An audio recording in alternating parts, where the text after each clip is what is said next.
Et comme vous l'a dit tout à l'heure, Monsieur le ministre des Transports, cette stratégie résulte d'une action collective de l'État, d'abord, qui est donc en tête de cette initiative, mais également avec les autres acteurs du secteur du transport pour pouvoir ensemble juguler ce fléau qui est celui de l'accident, des accidents sur les voies routières.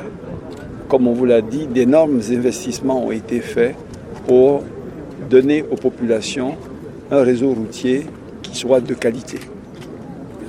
Les conséquences, malheureusement, quelquefois, c'est que la route étant bonne, les conducteurs deviennent imprudents en termes d'excès de vitesse, mais il y a également, bien sûr, d'autres problèmes beaucoup plus profonds liés aux acteurs donc, humains qui sont pour plus de 90% la cause de ces accidents-là, qui touchent, comme on l'a dit, aux questions de délivrance des permis de conduire, aux questions également liées au respect du code routier, que ce soit des chauffeurs ou que ce soit simplement des populations elles-mêmes.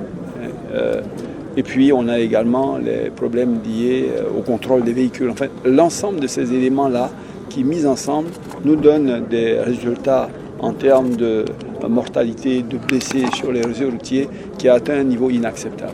Donc le gouvernement a réagi vigoureusement et je pense que cette stratégie est la conséquence de ce constat. Maintenant, c'est bien de faire une stratégie, il faut pouvoir le mettre en œuvre. Et la mise en œuvre commence d'abord par la prise de conscience des populations concernées.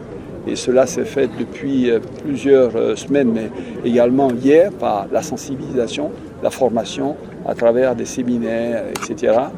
La deuxième chose, c'est la mise à disposition de moyens de travail pour les acteurs qui sont concernés. Donc vous venez de le voir, là, le gouvernement a mis en œuvre des ressources nécessaires pour que le ministère des Transports puisse équiper les acteurs concernés, les policiers, les gendarmes, de moyens, de technologies développées, comme non seulement la vidéosurveillance, mais également, vous l'avez vu là, des équipements radars, un système informatique qui est connecté à tout ça pour faire de la vidéo-verbalisation et tout un autre ensemble de dispositifs qui va permettre de faire le contrôle. Bien sûr, cela doit s'achever par quelque chose, c'est la sanction. Parce que c'est bien de mettre en place un dispositif, mais s'il y a de l'impunité et s'il n'y a pas de sanction, on n'a pas de résultat. Donc le troisième volet sera celui véritablement de la sanction, où ceux qui vont contrevenir vont connaître des sanctions fermes et sévères. Parce que face à un tel fléau qui touche pour la plupart des enfants entre 5 et 29 ans, et qui détruit des vies humaines, qui détruit des familles entières, on ne peut pas rester indifférent. Ça atteint aujourd'hui le seuil de l'inacceptable. Et je pense que l'ensemble de cette stratégie, pour nous, comme il a dit, dans un horizon 1 an, c'est d'arriver à une réduction drastique des chiffres auxquels nous avons aujourd'hui, que nous observons aujourd'hui. Et nous sommes confiants qu'avec cela, avec la volonté des hommes, parce qu'on sent quand même que les acteurs sont véritablement engagés, qu'il y a une prise de conscience nationale du phénomène.